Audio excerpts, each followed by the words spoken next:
Bismillahirrahmanirrahim. Assalamualaikum warahmatullahi wabarakatuh.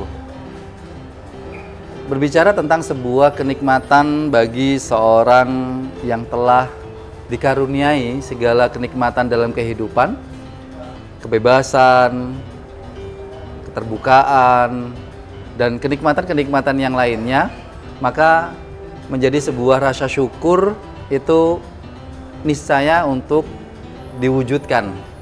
Nah, ketika kita berbicara tentang sebuah kenikmatan satu kata, yaitu kemerdekaan, apa yang harus kita maknai? Pertanyaan kedua, apa yang harus kita lakukan sebagai bentuk rasa syukur atas kemerdekaan itu? Dan yang ketiga adalah bagaimana sikap kita agar terus berada dalam sebuah makna kemerdekaan. Maka untuk menjawab tiga hal ini, yang pertama kita harus memahami sebuah makna kemerdekaan. Ya, jika dalam KBBI, Kamus Besar Bahasa Indonesia, merdeka itu artinya ya tidak terjajah. Merdeka itu terlepas dari kezoliman. Merdeka itu dia tidak terkungkung. Nah, maka ada yang menarik dalam satu kalimat yang quotes yang cukup menarik menurut saya, sahabat yatim mandiri yang semoga Allah muliakan. Ada satu quotes yang berbunyi, manusia itu bebas tapi terbatas. Manusia itu bebas tapi terbatas. Ya. Maka ketika kita memaknai sebuah kata kemerdekaan adalah sebuah kebebasan, tidak terkungkung, tidak terjajah, tidak terzolimi. Nah, sebagaimana kita sebagai seorang muslim, maka seorang muslim ini adalah sosok yang oleh Allah berikan kebebasan dalam bersikap di kehidupan kita ini.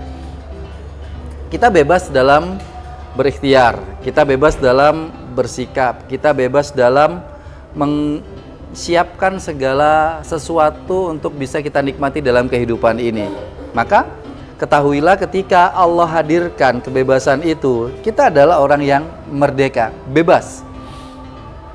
Namun ingat, yang sering kita alpakan adalah ketika kita itu lupa dengan sisi kita ini terbatasi. Kita ini memiliki batasan-batasan yang tidak boleh kita lampaui. Ya, yaitu yang kita kenal adalah dengan aturan-aturan. Maka sahabat yatim mandiri yang semoga Allah muliakan, ketika kita memahami sebuah makna seorang muslim adalah sosok yang bebas namun terbatas, itu adalah definisi dari sebuah kata kemerdekaan.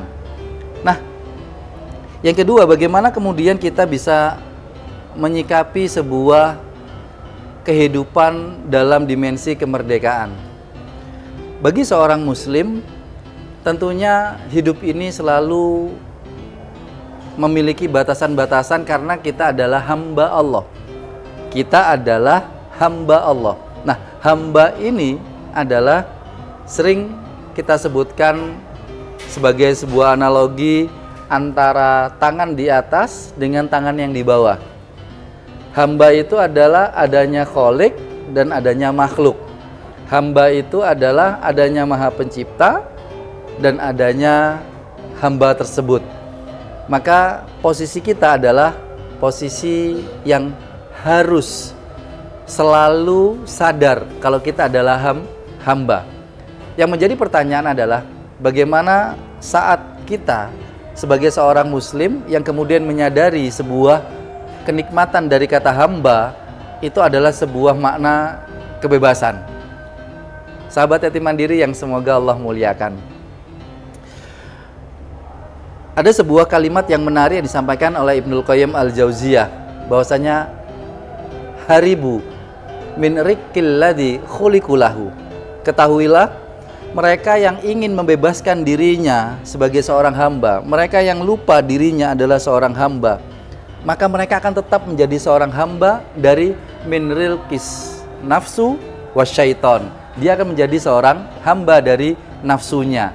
Maka bagi kita orang yang beriman, orang yang meyakini Islam adalah agama yang terbaik yang kita yakini, ketahuilah sebuah nilai kemerdekaan adalah saat kesadaran kita adalah seorang hamba. Maka ketika kita mendapati kenikmatan-kenikmatan akan kesadaran hal ini, disitulah titik kemerdekaan yang hakiki yang benar-benar kita rasakan. Nah, yang menjadi pertanyaannya adalah bagaimana kita bisa menjaga agar nilai-nilai kemerdekaan kita, bahwasanya kita adalah seorang hamba, ini tetap bisa istiqomah, konsisten dalam aktivitas keseharian kita. Sahabat yatim yang semoga Allah muliakan, ada yang menarik sebuah kisah antara Ibnu Hajar Asqalani dengan orang Yahudi. Ketika Ibnu Hajar Asqalani yang saat itu menjadi qadhi hakim dengan fasilitas dari pemerintahan saat itu, mendapatkan kereta yang wow, yang mewah, tiba-tiba kemudian didatangi seorang Yahudi yang dia penjual minyak, bukan minyak parfum tapi minyak biasa, miskin, fakir. Lalu orang Yahudi ini nanya,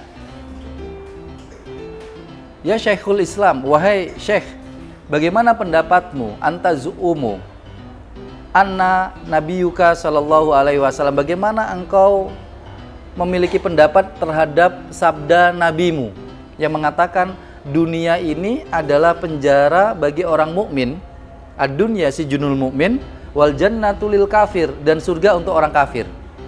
Orang Yahudi ini seakan-akan itu ingin mendebat Ibnu Hajar Asqalani. Kata nabimu, dunia ini untuk orang mukmin itu penjara, berarti seharusnya orang mukmin di dunia ini miskin. Lah kamu kok kaya? Sedangkan kata nabimu adalah surganya orang-orang kafir. Lah kenapa aku kok miskin? Kata orang Yahudi itu seakan-akan ingin membolak-balikkan logika. Maka apa yang disampaikan oleh Ibnu Hajar Asqalani ada yang menarik. Apa itu? Jika engkau ingin memahami, pesannya adalah kehidupan kami senikmatnya di dunia ini, sekaya-kayanya di dunia ini, binisbati binikmati fil jannah, tetapi jika dibandingkan dengan kenikmatan di surga, kami tetap miskin di dunia ini. Kata Ibnu Hajar, sekaya-kayanya kami di dunia dibandingkan dengan kekayaan kami, kenikmatan kami di surga, kami tetaplah miskin. Tetapi engkau, kata Ibnu Hajar, semiskin-miskinnya kamu di dunia, tetapi dibandingkan kamu disiksa di neraka, maka kamu tetaplah kaya. Maka di sini adanya sebuah batasan, di mana kita tidak hanya berbicara tentang sebuah kenikmatan itu dalam satu sudut pandang duniawi saja, tapi harus ada sudut pandang angle untuk akhirat. Dan itulah sebuah kenikmatan dari sebuah kemerdekaan, di mana hati ini, di mana jiwa ini kemudian terlepas dari segala sesuatu keburukan yang menjadi Tuhan yang salah, yaitu nafsu, syahwat, harta, dan lain sebagainya. Maka benar kata Ibnul Qayyim tadi, jika engkau lepas dari ikatan engkau adalah seorang hamba, maka engkau tetap akan menjadi hamba yang lain, hambanya setan, hambanya hawa nafsu, dan lain sebagainya. Maka sahabat yatim mandiri yang semoga Allah muliakan, kenikmatan tertinggi dalam sebuah makna kemerdekaan adalah kita mengikuti aturan-aturan di dalam agama kita. Dan kita harus meyakini aturan agama kita selalu selaras dengan aturan-aturan kebaikan dalam bernegara. Karena Islam juga tetap akan selalu terkait dengan urusan-urusan kehidupan dengan skala yang kecil sampai yang kemudian global. Maka kalau kita melihat bagaimana makna dari sila Pancasila yang 5 itu, semuanya akan kembali kepada